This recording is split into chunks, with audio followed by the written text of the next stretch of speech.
Yürüytü haýyş deden dostum üçin bagtly akşamlar diýen aýdymy gitarada ýerine ýetirip berjek. Dinleň dostum, janyňyz sag bolsun. Baharyň tergüllerinden nyskalar keşfin senin, gelişiň assa ýürüýüşiňden doýa bilmedi delerim.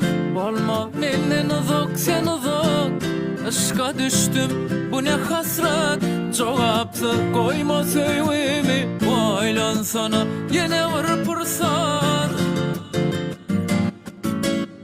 Bagtly akşamlar tutsa eliň eller, öňsönker ýellerden gelermiş gysyň seniň. Gitme bu ýerlerde, meni terk eyleme, kalsam sensiz bu şeherde.